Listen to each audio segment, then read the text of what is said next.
She will present to us her beloved objectives, a case of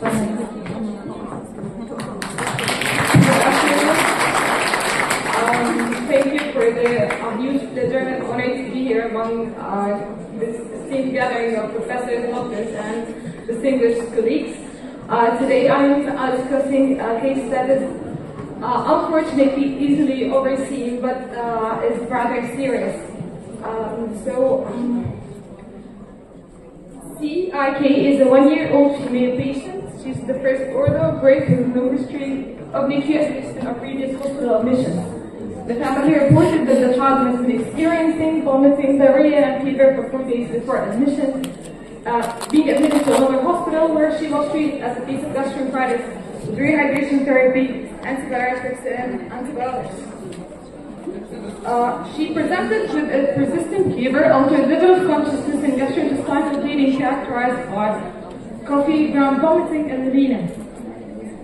On the same day of presentation, she developed convulsions followed by onset of right-sided hemiparesis. She finally experienced a rapid deterioration into coma. There is a little bit of history I'm omitting here, suspense, but we're going to get to it later. So on examination, her vitals and perfusion indices were pretty much within normal except for a slightly high temperature. Generally, she was disoriented, agitated, and continuously crying. Her systematic examination was normal except for a GCS blastocoma scale of 13, hypotonia, hyperreflexia on the right lower limb. We moved on to the labs bit. I was planning to, this color was not normal in red, so actually everything was abnormal in her labs. She had an affected CDC indices, as you can see, severe metabolic acidosis, and pretty much deranged liver function results. The enzymes, the bilirubin, everything was shooting. This showed affection of the synthetic function of the liver as well. This child was in acute liver failure, as we can see, as well as she was hypoglycemic. By now we had this primary differential diagnosis for what could have caused this picture of acute liver failure. On the top of the list was infectious hepatitis being the most common cause, such as hepatitis A, B, C, and E, Epstein-Barr and cytomegaloviruses, among others, drug-induced liver injuries such as antibiotics, anticonvulsants, paracetamol overdose, among others, metabolic disorders such as mitochondrial defects, urea cycle defects. Wilson, but is not in this age group at all. Autoimmune hepatitis also was excluded because of the age group. It is more common in older children and adolescents.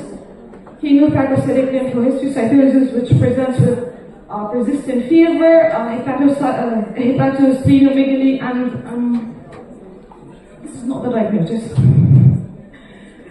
Raised suspicion due to extremely elevated liver function tests, and really digging into the history and asking the mother repeatedly if she had given her early medication, revealed that she was self-medicating the child with paracetamol in addition to that she was receiving in the hospital. So the child was receiving oral paracetamol in large doses in addition to the IV drip. We ordered an acetaminophen level was high. As we can see here, that was 2 days after the overdose.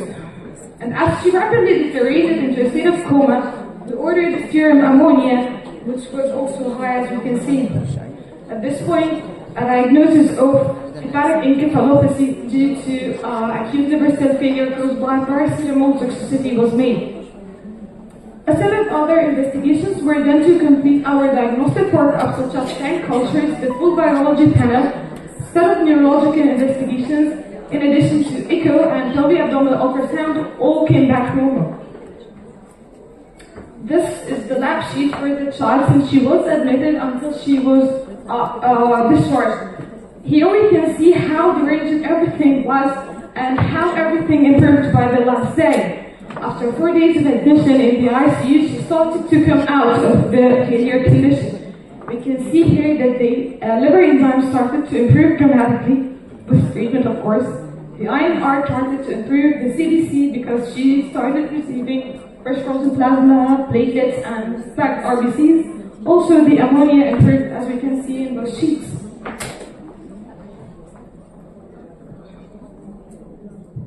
paracetamol toxicity. It is the leading cause for liver failure worldwide. We all know that paracetamol is widely known as a safe drug, but abnormal or extra use of it and deliberate use of it could cause serious conditions.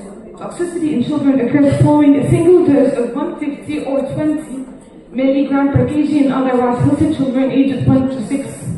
We can see that the therapeutic dose is maximum of 80 milligram per kilogram per day. These are the stages of paracetamol toxicity. Actually, paracetamol is silently hepatotoxic because it doesn't, the child could look very normal within the first and second stages. You can not really suspect it unless you do the labs. But stage 3 is rapidly lethal. Actually, the child could lose their life if you do not properly act. Our friend here presented what she was in stage 3. We can see from the labs that I showed that she was already showing high liver enzyme levels. She was in hyperbilirubinemia, hypoglycemia, and was showing severe metabolic acidosis. This is a short video that shows how paracetamol toxicity happened.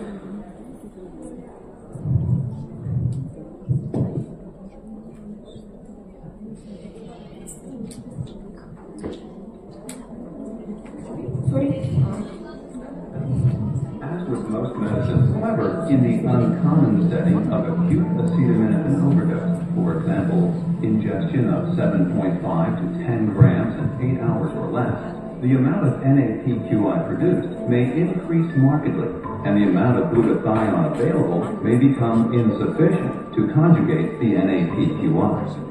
It is estimated that when the amount of glutathione is reduced to about 30% of normal, unconjugated NAPQI may bind to hepatic cell macromolecules, leading to hepatic injury.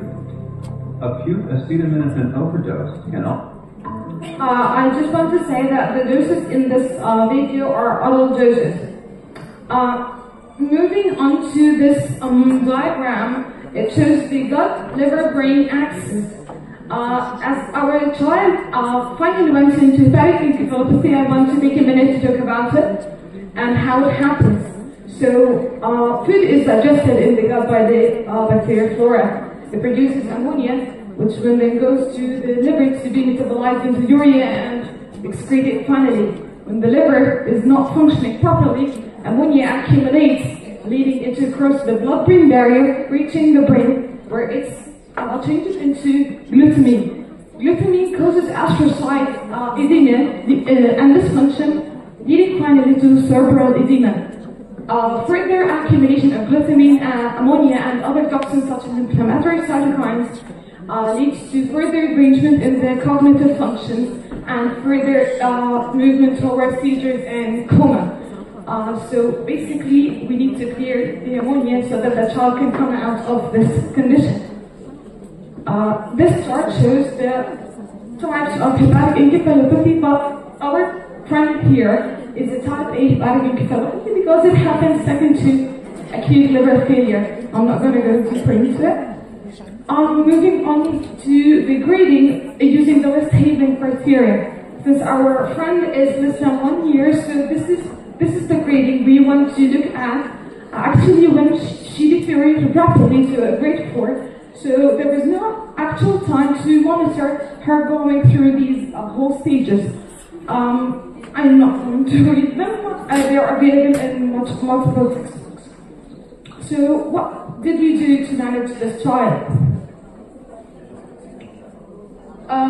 First, ABC, and everything in every treatment, you have to maintain the airway, breathing, and circulation. Actually, we electively intubate children with hepatic encephalopathy grade 3 and 4, and we keep the sedation for children who are severely delirious and agitated. I had a child once give me a body shot for anyone who's interested in boxing, and I don't like it. Other measures are neuroprotective measures such as elevating the bed to 15 to 30 degrees, maintaining normal glycemia and blood pressure. Of course, an acidic should be given immediately in any cases with no paracetamol toxicity. We here have the guidance for the indications of N-acetyl cysteine, which all were present in our patient, were serum acetaminophen. Sorry.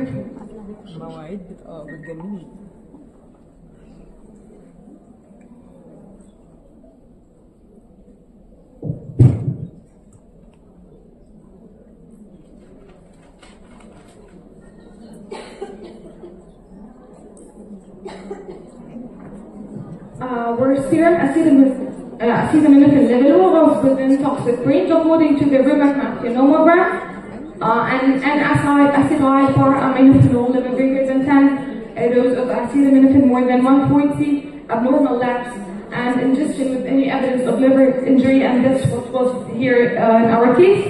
Of course, empirical broad-spectrum antibiotics were started. Specific measures to decrease the production of removal of ammonia and removal of ammonia were done, and that's how you come out of the encephalopathy part. That's done by restricting protein to 2 grams per kilogram a day, giving lactulose in an oral lactulose. Lactulose is a disaccharide that traps ammonia in the gut and prevents it going into the circulation by 2 ways, by trapping it into the acidity and preventing it and decreasing its production. Neomycin also functions in the same way, as it acts directly on the colonic bacterial flora and decreases the production of ammonia. Cerebral edema management is done through, of course, look out for the signs of increased intracranial tension. Use boluses of mannitol, but never give IV infusion of mannitol because it increases the serum osmolarity, causing viruses, and further decrease of intravascular volume. Ensure lower thermia and other cooling systems. Use supportive treatment as vitamins and IV fluids. Our friends demonstrated significant clinical and biochemical improvements within the 4 days of presentation, gradually recovering from acute liver failure. She was discharged 2 weeks later in a stable condition, having regained full consciousness. Notably, her condition has been progressing towards early hepatic necrosis and grade 4 hepatic encephalopathy. She was being prepared for post-track liver transplantation, with the father being the donors. Her remarkable response to medical management ultimately accompanied further transplantation. For the final takeaway messages, early recognition is critical. Prompt identification of paracetamol overdose and initiation of treatment significantly improves the outcome. MAC saves lives. Once identified, we should start an anti-cysteine therapy because it dramatically changes the outcome. Monitor for hepatic encephalopathy, signs of altered mental status such as astraxis and increased ammonia levels in children with suspected or confirmed hepatotoxicity warrants an immediate evaluation of hepatic encephalopathy. Multi-system monitoring is essential. A child with hepatic encephalopathy should be monitored for their liver functions, renal functions, glucose and neurological status in a high dependency or an ICU unit. Prevention through education. Because we are in times of more liberal use of OTC drugs as well as Google and AI brilliant advice, it is very important that we educate parents and caregivers about how to use these medications properly. Thank you. Thank you so much. Thank you.